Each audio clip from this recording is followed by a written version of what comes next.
John Hume initiated private talks with Gerry Adams, leader of political party Sinn Féin, paving the way to peace in Northern Ireland. John Hume, Northern Ireland's magnetic leader and peacemaker, part 1 of 2. Continue watching to find out more. Dia Gwitch, that's a common Irish greeting that literally translates to, "May God be with you," peace-loving viewers. I am Christine. The hospitable people of Northern Ireland welcome your company. We are delighted to have you join us for part 1 of the 2-part series titled John Hume, Northern Ireland's magnetic leader and peacemaker.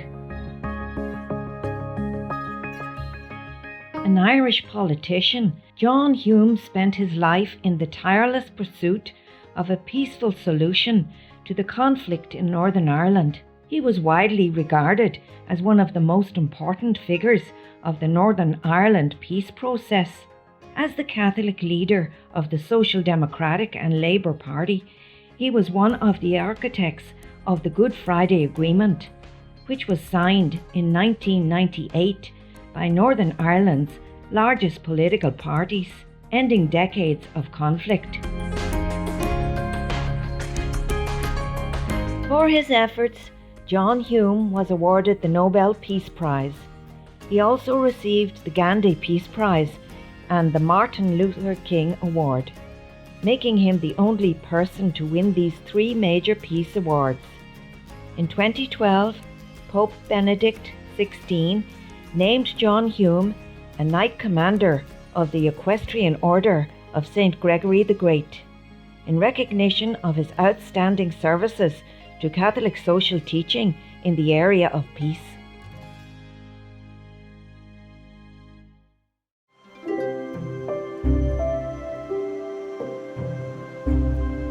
John Hume was born in Londonderry, also known as Derry, Northern Ireland, in 1937, to Samuel and Anne Hume.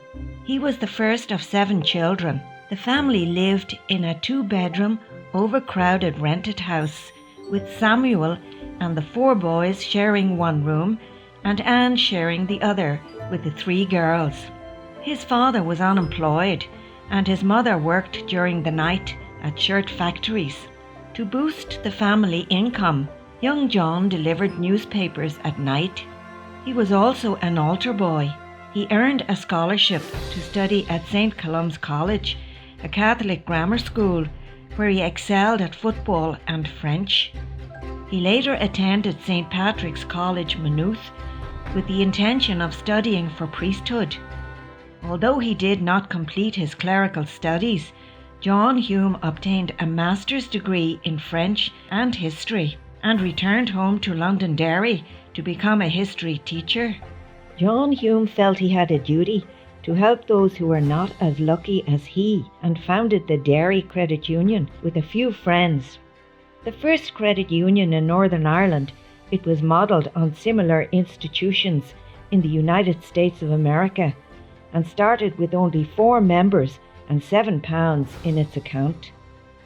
At the age of 27, John Hume became president of the Irish League of Credit Unions, the youngest person to ever hold this position.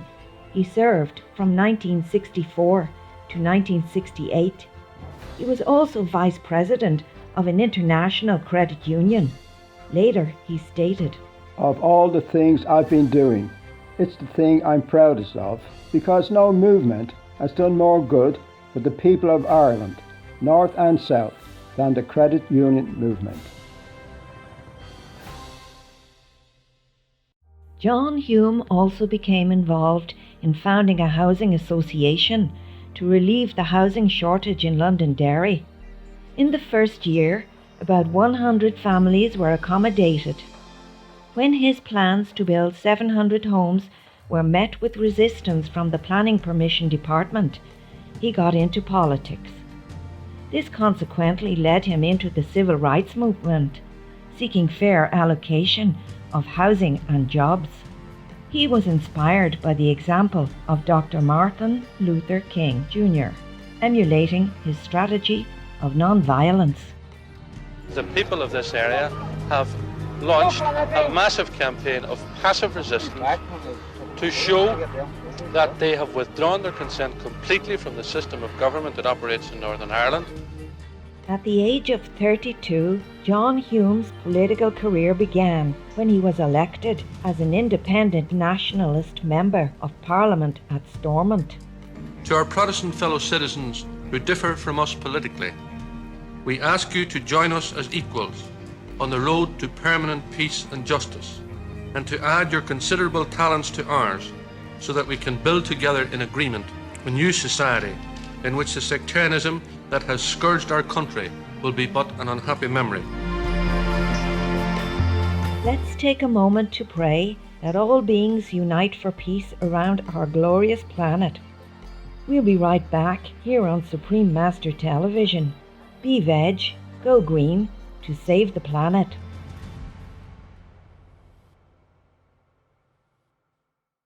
Welcome back to John Hume, Northern Ireland's magnetic leader and peacemaker, part 1 of 2. John Hume was elected to the Northern Ireland Assembly in 1973, serving as Minister of Commerce in 1974. He was also a founding member of the Social Democratic and Labour Party in 1970, and 9 years later became its leader. The Social Democratic and Labour Party was the only party in Northern Ireland not using a flag, but a rose as its emblem. In response to the party and housing campaigns, the British government created the Northern Ireland Housing Executive to take control of public housing from the local authorities. In the same year, John Hume was elected to represent Northern Ireland in the European Parliament in Strasbourg, France. That any agreement reached should be endorsed in the one day by a referendum in each part of the island requiring a yes from each. Now that's a reassurance to the Unionist people that it's agreement and not conquest we're looking for. A prominent figure in the civil rights movement in the late 60s, John Hume campaigned to have Northern Ireland's second university established in Londonderry. He then helped set up the Derry Citizens Action Committee to raise awareness of the political situation and improve the conditions for the people. In the 1980s, John Hume initiated private talks with Gerry Adams, leader of Sinn Féin, a political party committed to the unconditional unification of Ireland. Despite facing many risks and backlash, he courageously persisted in the peaceful dialogues, creating a number of proposals which are widely acknowledged as having paved the way to peace in Northern Ireland, including a ceasefire agreement in 1994. And this process, let us underline, is not about victory or defeat for nationalism or unionism. It's about something much greater than that. Today we can take a collective breath and begin to blow away, let's hope, the cobwebs of the past. John Hume pressed the governments in Ireland and Britain to enter talks with all parties. He enlisted support for the peace process from the United States of America, and notably from former President His Excellency Bill Clinton, who is also a Shining World Leadership Award for Compassion Laureate. The British and Irish governments invited former United States Senator George J. Mitchell to chair the peace negotiations that resulted in the Good Friday Agreement of 1998. The foundation for a lasting peace had been set.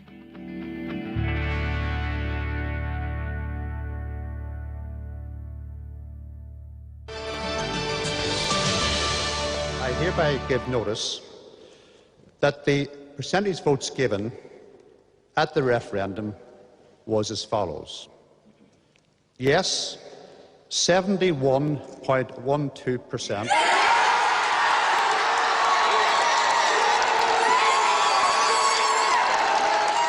a yes vote scarcely ever achieved in a working democracy. In the Republic, with a turnout of 56%, we had a yes vote of 94.4%, a no vote of 5.6%. This turning point in Irish history was a heartfelt moment for everyone. How do you feel at this moment? Do you feel emotional? How do you feel? Well, I feel that, as I said during the week to the voters, that yesterday was a very historic day, and that they weren't just voting for themselves, they were voting for their children and their grandchildren and for future generations. And by casting their vote, they were doing a very historic thing, a yes vote. They would be laying the foundations for the future, the foundations of lasting peace and stability in Ireland, an Ireland which the people, north and south, would have agreed as to how we share this piece of earth together. Indeed, the Irish people were united in consciousness, giving a resounding yes for change, for a kinder future of peace and stability. During a conference in 2013, Supreme Master Ching Hai explained how people are born into certain countries where their consciousnesses are similar. Some group of people are born in certain country and where most of the consciousness are similar. And then, of course, if the government and the people are better, more actually doing good things, earning more merit, but inclined towards spiritual, searching inside and believing, trying to find God, that speed up your levels more than just doing good things. Doing good things are just bringing peace into the world and loving kindness atmosphere among each other. But to be spiritually elevated takes more than that. It takes inner longing to find God. Okay? Yes, Master. Yes, Master. You see, like last time I told you about the list of the countries. Most countries, similar people live in same country. You saw that? The majority of which country has so much level, what kind of level? Similar people live in other country, even though next door neighbor country have different level, totally. Welcome to part 2 of the 2-part series titled John Hume, Northern Ireland's Magnetic Leader and Peacemaker. Let's work together and build together. And as we do that, the real solution will begin. The real healing process will begin. And we will erode the distrust of the past. John Hume.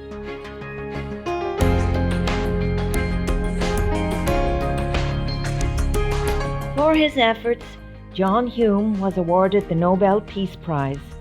He also received the Gandhi Peace Prize and the Martin Luther King Award, making him the only person to win these 3 major peace awards. In 2012, Pope Benedict XVI named John Hume a Knight Commander of the Equestrian Order of St. Gregory the Great, in recognition of his outstanding services to Catholic social teaching in the area of peace. The vast majority of conflicts in the world are about the same thing. They're about difference. Whether difference is your religion, or your nationality, or your race. And the answer is the same. One which we always use, that difference is an accident of birth. It's a very simple message to put across. But when you keep putting it across to a community, it eventually gets through. There's not 2 people in the whole world who are the same. Difference is of the essence of humanity. Therefore, difference is not something one should fight about. It's something that we should respect. John Hume was also awarded the Thomas P. or Tip O'Neill Chair in Peace Studies in the University of Ulster Londonderry, also known as Derry. Inaugurated by then US President His Excellency Bill Clinton, who is also a Shining World Leadership Award for Compassion Laureate, in 1995, on his first visit to Northern Ireland, this position is reserved for a person of great distinction, peacemaker, academic, or statesperson of worldwide eminence. With support from the International Fund for Ireland, this new academic role enables John Hume to share his wisdom and experience, as well as to continue his contribution to the international dialogue on peacemaking. Because when you think back to the foundation of the United States, it was founded by people driven from many countries in the world by intolerance, by deprivation, poverty, famine, etc. And their founding fathers decided that they were going to build a country where that wouldn't happen anymore. And their philosophy of their founders, which I quote often when I'm speaking in America, is summed up in 3 words, which is written on the American cent. And if you can't read the cent, go to the grave of Abraham Lincoln, and there is that powerful message in 3 Latin words, E pluribus unum. From many we are one. The essence of our unity is respect for diversity, not fighting about it. And that is the philosophy of peace.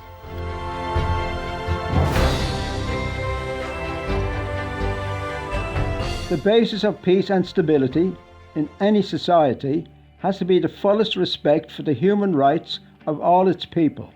John Hume. Following his retirement from politics in 2004, John Hume and his wife, Pat Hume, continued to promote European integration and global poverty issues. He gave talks publicly at universities in the US, Canada, and Europe. In addition, he was the president of Derry City Football Club, which he supported all his life, and he was a patron of the children's charity, Plan International Ireland.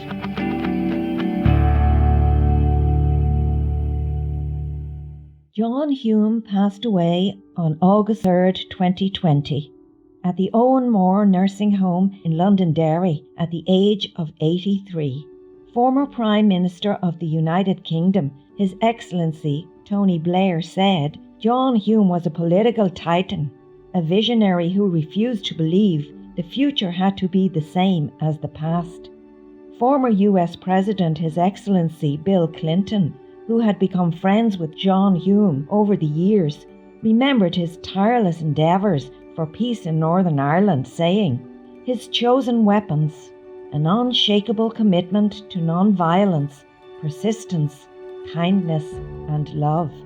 With his enduring sense of honour, he kept marching on against all odds towards a brighter future for all the children of Northern Ireland."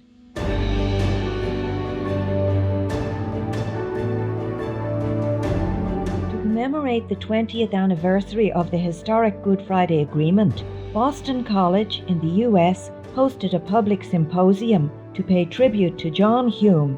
Prominent scholars, journalists and government officials discussed his contributions of promoting civil and human rights and his role in shaping the Northern Ireland peace process. Professor James Murphy, co-sponsor of the event, stated, "John Hume is perhaps the greatest statesman produced by Ireland in the 20th century. At a time of deep division, bitterness and violence, he always pointed the way towards reconciliation and peace."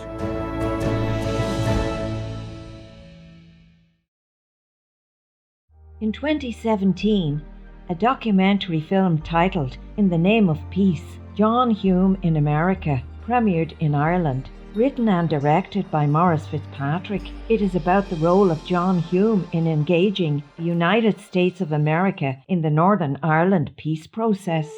Born into a background of injustice and division, John Hume was a decisive leader of the civil rights movement in Northern Ireland in 1968. First, he was real. And secondly, he didn't seem to have an agenda other than the one he was pursuing. He wanted an inclusive peace. And he thought that nonviolence was the best way to pursue it. He was the Irish conflict's Martin Luther King. John Hume resolutely pursued a peaceful path throughout the Northern Irish conflict. Before we even got there, you opened fire. This is the story of how John Hume harnessed the political influence of the Irish-American diaspora to address that legacy of division and to achieve peace. I think he understood language to be part of the problem. The ability to speak the language of the American politic better than them is a plus. Tip took his lead of what John was saying. I would say in those days Tip was taking it far more from John than he was from the Irish government, quite frankly. The State Department was not in favor of what I did, as you may know. but I didn't really consult with them too thoroughly.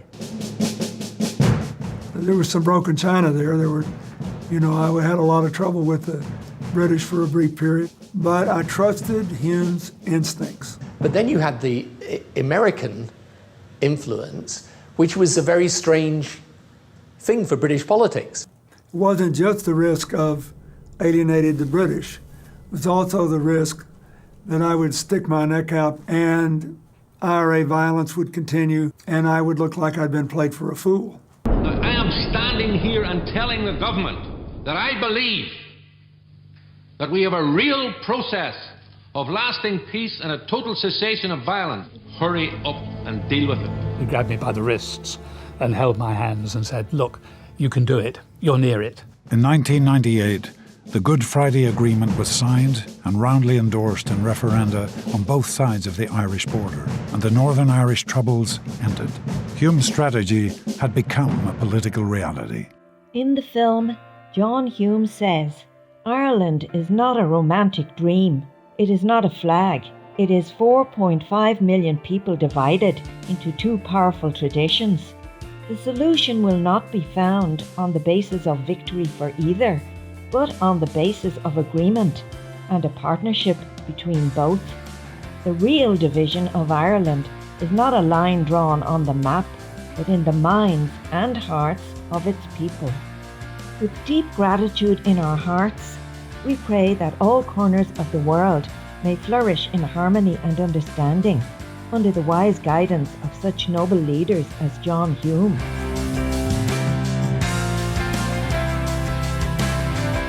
In 2013, Supreme Master Ching Hai discussed the price of peace.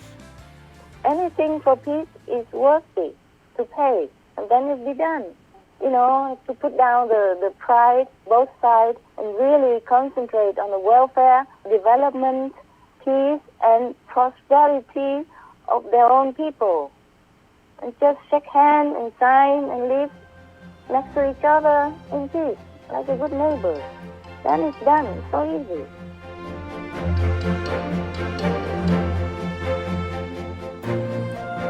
Cherished viewers, it's been a pleasure to have your company today. Coming up next is Magical Power is Never Enough to Protect You, Part 3 of 5 on Between Master and Disciples, right after Noteworthy News. May heaven shower you with an abundance of joy every day. Our programs offer many languages. Please visit suprememastertv.com/schedule and suprememastertv.com/MOS. Nos programmes offrent plusieurs langues. Veuillez visiter suprememastertv.com/schedule et suprememastertv.com/MOS. Nuestros programas ofrecen varios idiomas. Visiten suprememastertv.com/schedule y suprememastertv.com/MOS. Acara kami menyediakan banyak bahasa. Silakan lihat suprememastertv.com/schedule dan suprememastertv.com/MOS. Heaven is watching. Stop warring.